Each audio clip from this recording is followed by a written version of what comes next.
നമസ്കാരം. ലേറ്റ് എഡിഷനിലേക്ക് എല്ലാ പ്രേക്ഷകർക്കും സ്വാഗതം. ഞാൻ പ്രജിൻസി കണ്ണൻ. നോക്കാം വിശദമായ റിപ്പോർട്ടുകൾ. ശബരിമലയിൽ വൻ കവർച്ചയ്ക്ക് പ്രതികൾ പദ്ധതിയിട്ടെന്ന് പ്രത്യേക അന്വേഷണ സംഘം. ശ്രീകോവിലിലെ മറ്റ് സ്വർണ്ണ ഉരുപ്പടികളും കവർച്ച ചെയ്യാൻ ഉണ്ണികൃഷ്ണൻ പോറ്റിയും പങ്കജ് ഭണ്ഡാരിയും ഗോവർദ്ധനും ആസൂത്രണം നടത്തി. കേസ് കോടതിയുടെ പരിഗണനയിലിരിക്കെ പ്രതികൾ ബംഗളൂരുവിൽ രഹസ്യമായി കൂടിക്കാഴ്ച നടത്തി തെളിവുകൾ നശിപ്പിക്കാൻ ശ്രമിച്ചെന്നുമാണ് SITയുടെ കണ്ടെത്തൽ. സ്വർണ്ണക്കൊള്ളക്കേസിലെ പ്രതി ഗോവർദ്ധന്റെ ജാമ്യാപേക്ഷ എതിർത്തുള്ള സത്യവാങ്മൂലത്തിലാണ് SITയുടെ വെളിപ്പെടുത്തൽ. ബെല്ലാരിയിലെ ജ്വല്ലറി ഉടമ ഗോവർദ്ധനും സ്മാർട്ട് ക്രിയേഷൻ CEO പങ്കജ് ഭണ്ഡാരിയും ഉണ്ണികൃഷ്ണൻ പോറ്റിയും ചേർന്നാണ് സ്വർണ്ണക്കൊള്ള ആസൂത്രണം ചെയ്തത്. കേസ് കോടതിയുടെ പരിഗണനയിലിരിക്കെ പ്രതികൾ ബംഗളൂരുവിൽ രഹസ്യമായി കൂടിക്കാഴ്ച നടത്തി. തെളിവുകൾ നശിപ്പിക്കുന്നതിനായിരുന്നു കൂടിക്കാഴ്ച. CDR പരിശോധനയിൽ ഇക്കാര്യം വ്യക്തമായിട്ടുണ്ട്. ശബരിമലയിലെ മറ്റ് അമൂല്യ വസ്തുക്കളും തട്ടിയെടുക്കാൻ സംഘം ശ്രമിച്ചുവെന്നും SIT കണ്ടെത്തി. കവർച്ചയിൽ ഗോവർദ്ധന് മുഖ്യ പങ്കുണ്ട്. പ്രായച്ചിത്തമായി ഗോവർദ്ധൻ സ്വർണവും പണവും നൽകിയത്. എന്നാൽ പണം നൽകിയത് ദേവസ്വം ബോർഡിനല്ല, എക്സിക്യൂട്ടീവ് ഓഫീസറുടെ പേരിലാണ് പണം കൈമാറിയതെന്നും SIT കണ്ടെത്തി. 1999 സ്വർണം പൂശിയതിനെക്കുറിച്ച് ഗോവർദ്ധന് അറിവുണ്ടായിരുന്നു. 95 മുതൽ ശബരിമലയിലെ സ്ഥിരം സന്ദർശകനായിരുന്നു ഗോവർദ്ധനെന്നും SIT. പങ്കജ് ഭണ്ഡാരിയിൽ നിന്ന് സ്വർണം കൈപ്പറ്റിയത് ഗോവർദ്ധന്റെ നിർദ്ദേശാനുസരണമെന്ന കൽപേഷിന്റെ മൊഴി നിർണായകമായി. കവർച്ച പോയ സ്വർണം കണ്ടെത്താൻ വിശദമായ അന്വേഷണം നടക്കുന്നതായി SIT സത്യവാങ്മൂലത്തിൽ വ്യക്തമാക്കുന്നു. വിഷ്ണു സുരേഷ്, 24, കൊച്ചി.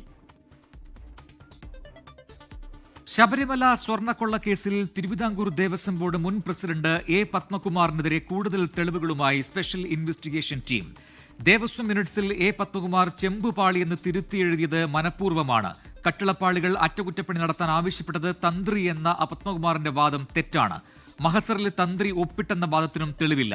A. പത്മകുമാറിന്റെ ജാമ്യാപേക്ഷ എതിർത്ത് അന്വേഷണ സംഘം ഹൈക്കോടതിയിൽ സത്യവാങ്മൂലം സമർപ്പിച്ചു.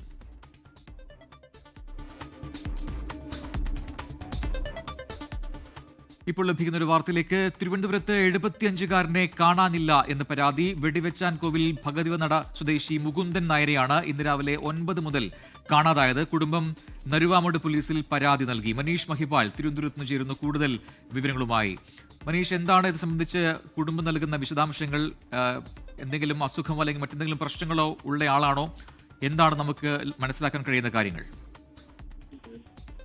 പ്രജിൻ, വാർദ്ധക്യ സഹജമായ അസുഖങ്ങളുള്ള ആളാണ്. കുടുംബം നിലവിൽ നരുവാമൂട് പോലീസിൽ പരാതി നൽകിയിട്ടുണ്ട്. അദ്ദേഹം നേരത്തെ തിരുവനന്തപുരം സ്റ്റാച്യൂൽ ഒരു കട നടത്തിവന്ന ആളാണ്. നിലവിൽ ഇന്ന് രാവിലെയാണ് അദ്ദേഹത്തിന്റെ തിരുവനന്തപുരം വെടിവെച്ചാൻ കോവിൽ ഭഗവതി നടയിലെ അദ്ദേഹത്തിന്റെ വീട്ടിൽ നിന്ന് ഇന്ന് രാവിലെ നെയ്യാറ്റിൻകരയിലെ നിംസ് എന്ന സ്വകാര്യ ആശുപത്രിയിലേക്ക് പോവുകയായിരുന്നു അദ്ദേഹം. അങ്ങോട്ടേക്ക് അദ്ദേഹം പോകുന്നത് കണ്ടവരുമുണ്ട് ബസ്സിലൊക്കെ.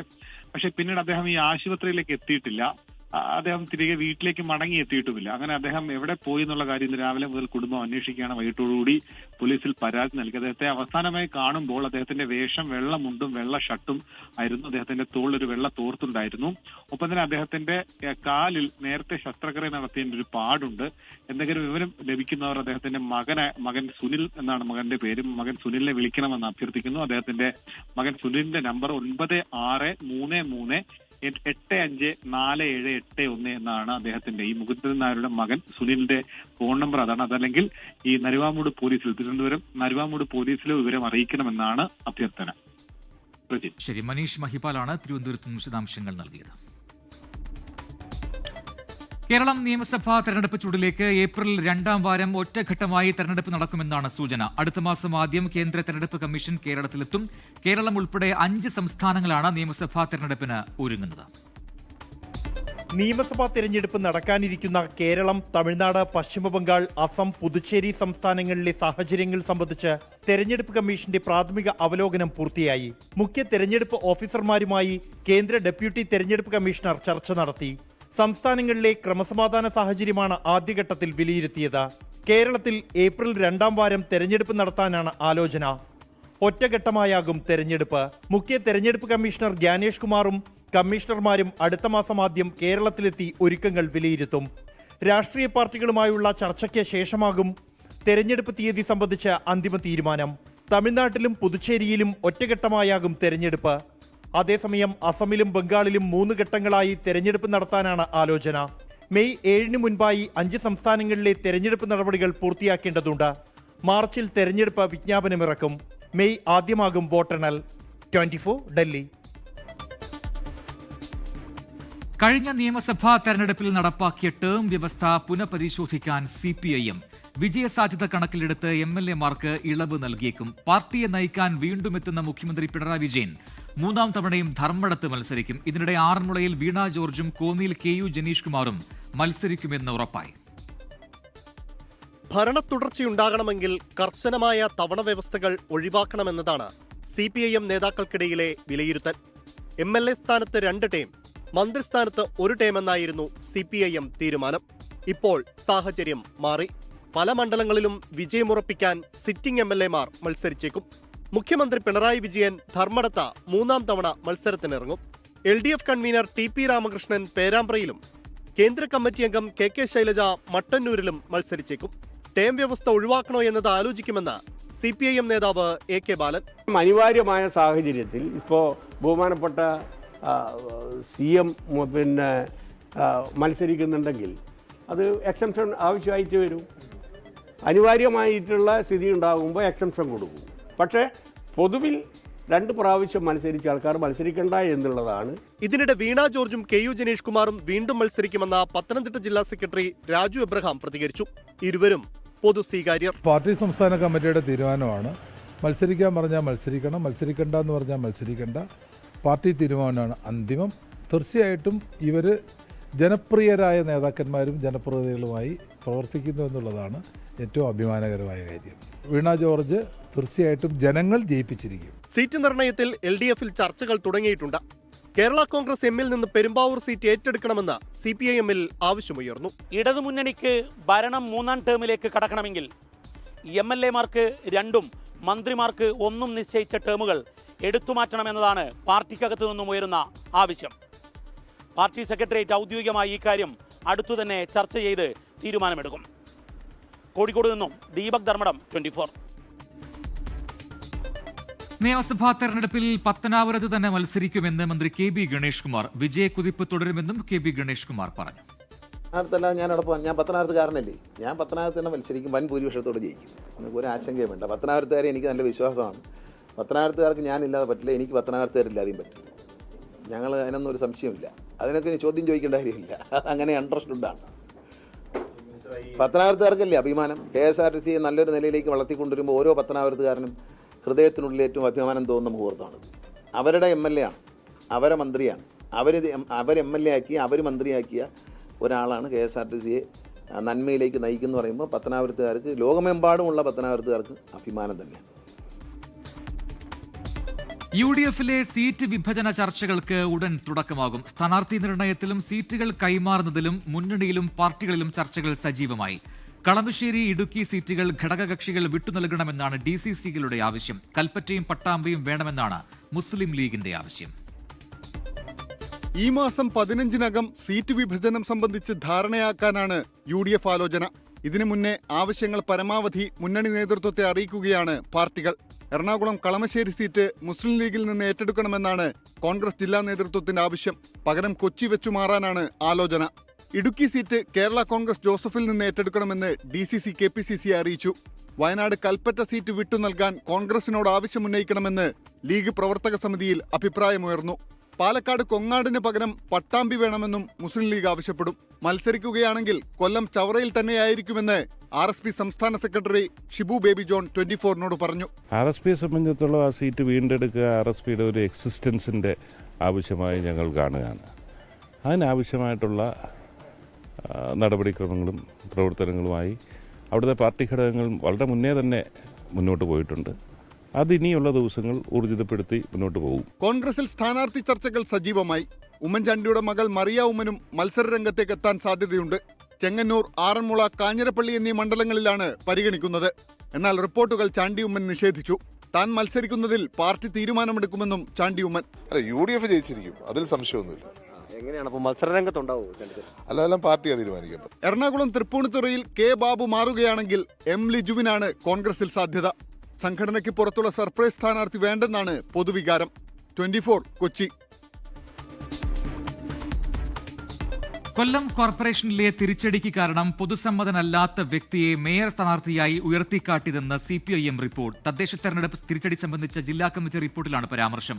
യോഗത്തിൽ വികാരാധീനനായ ജില്ലാ സെക്രട്ടേറിയറ്റ് അംഗവും മേയർ സ്ഥാനാർത്ഥിയുമായിരുന്ന VK അനിരുദ്ധൻ ഇറങ്ങിപ്പോയി. തിരഞ്ഞെടുപ്പ് അവലോകനത്തിനായി ചേർന്ന CPM കൊല്ലം ജില്ലാ കമ്മിറ്റി യോഗത്തിൽ നിന്നാണ് ജില്ലാ സെക്രട്ടേറിയറ്റ് അംഗവും മേയർ സ്ഥാനാർത്ഥിയുമായിരുന്ന VK അനിരുദ്ധൻ ഇറങ്ങിപ്പോയത്. കൊല്ലത്തെ തോൽവിയെക്കുറിച്ചുള്ള റിപ്പോർട്ടിങ്ങിനിടെ പൊതുസമ്മതനല്ലാത്ത വ്യക്തിയെ മേയറായി ഉയർത്തിക്കാട്ടിയതാണ് തിരിച്ചടിയായതെന്ന പരാമർശമുണ്ടായി. ഇതിന് പിന്നാലെയാണ് വൈകാരിക രംഗങ്ങൾ.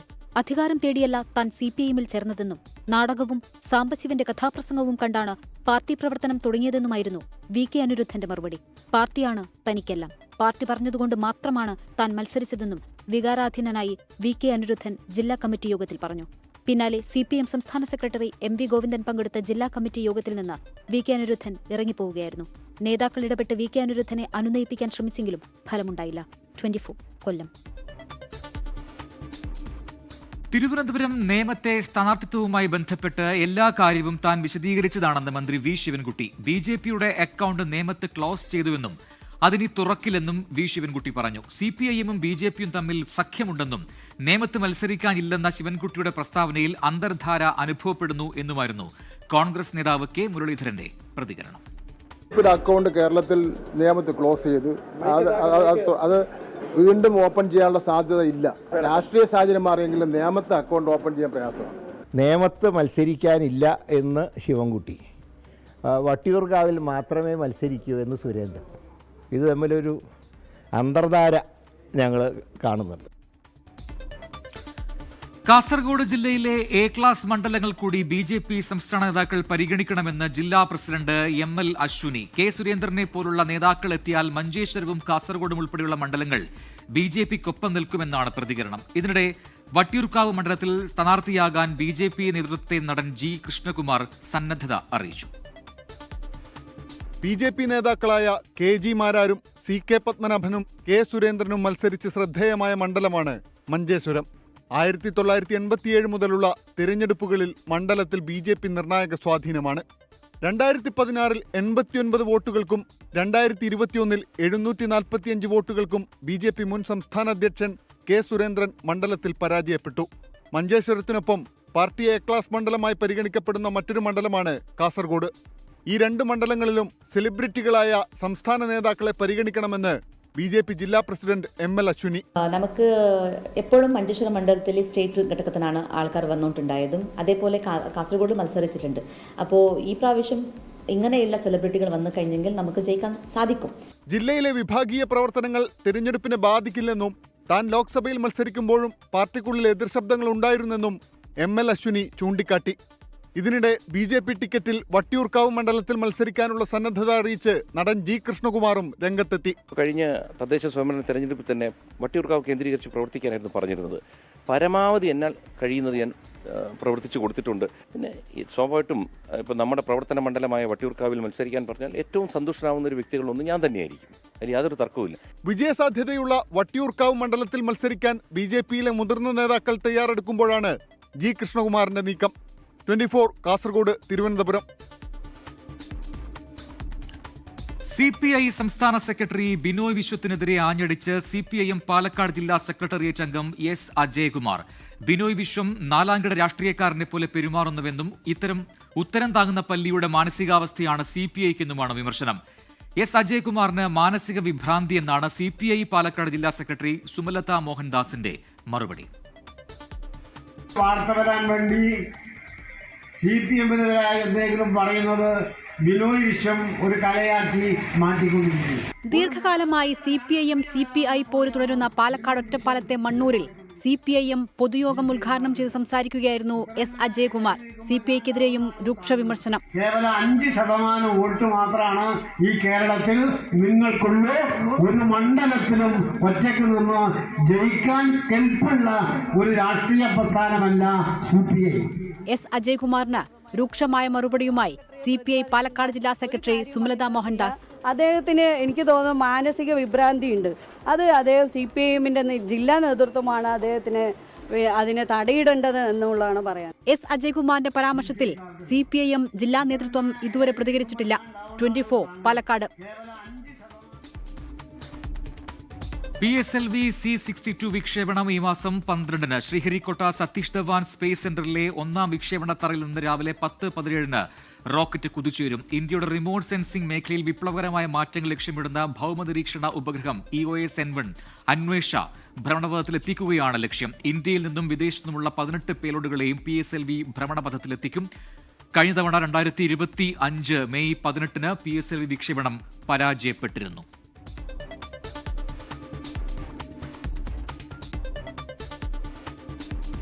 Welcome back. ലേറ്റ് എഡിഷൻ തുടരുന്നു. മുസ്ലിം ലീഗ് നേതാവും മുൻ മന്ത്രിയുമായ VK ഇബ്രാഹിം കുഞ്ഞ് അന്തരിച്ചു. 73 വയസ്സായിരുന്നു. കൊച്ചിയിലെ VPS ലേക്ഷർ ആശുപത്രിയിൽ ചികിത്സയിലിരിക്കെയാണ് അന്ത്യം. നാളെ രാവിലെ 10 ആലുവയിലാണ് ഖബറടക്കം. മധ്യകേരളത്തിൽ മുസ്ലിം ലീഗിന്റെ കരുത്തുറ്റ മുഖം.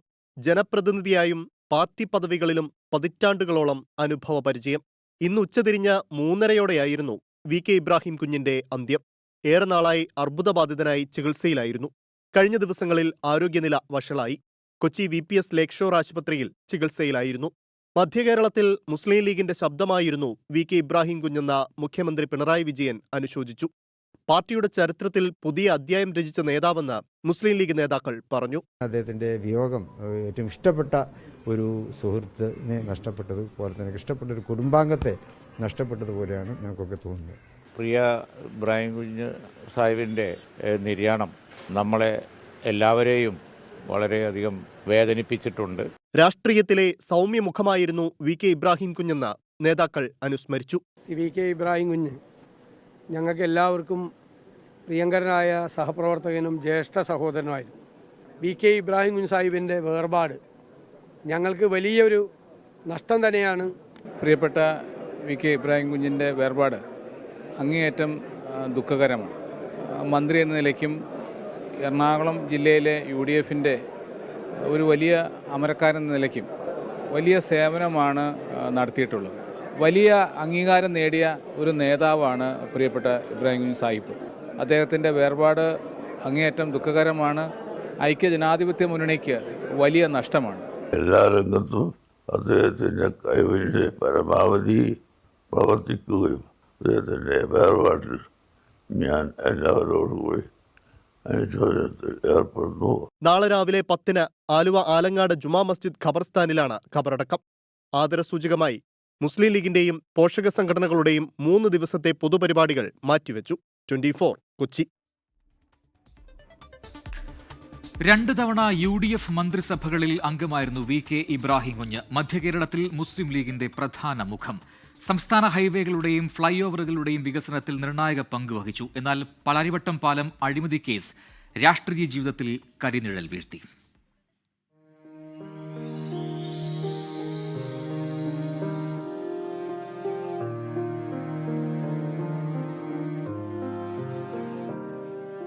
മുസ്ലിം സ്റ്റുഡൻസ് ഫെഡറേഷനിലൂടെയാണ് രാഷ്ട്രീയത്തിലേക്കുള്ള VK ഇബ്രാഹിം കുഞ്ഞിന്റെ ചുവടുവയ്പ്. മുസ്ലിം ലീഗിന്റെ എറണാകുളം ജില്ലാ സെക്രട്ടറിയായും പ്രസിഡന്റായും പ്രവർത്തിച്ചു.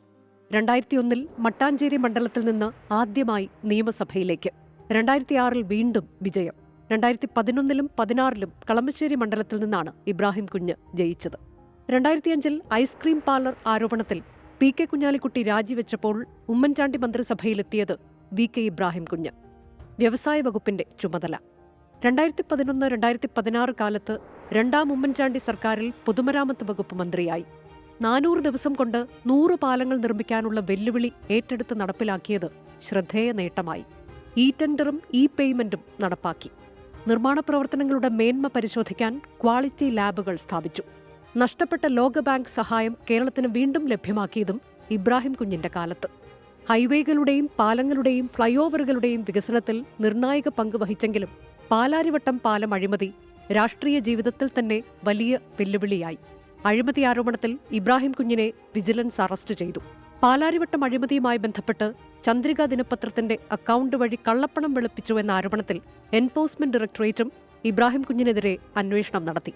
അർബുദബാധയെ തുടർന്ന് 2021 നിയമസഭാ തെരഞ്ഞെടുപ്പിൽ ഇബ്രാഹിം കുഞ്ഞ് മത്സരിച്ചില്ല. പകരം മകൻ അഡ്വക്കേറ്റ് അബ്ദുൾ ഗഫൂറാണ് കളമശ്ശേരിയിൽ മത്സരിച്ചത്. നദീറയാണ് ഭാര്യ. അഡ്വക്കേറ്റ് അബ്ദുൾ ഗഫൂർ, അബ്ബാസ്, അനൂപ് എന്നിവരാണ് മക്കൾ. Research desk 24.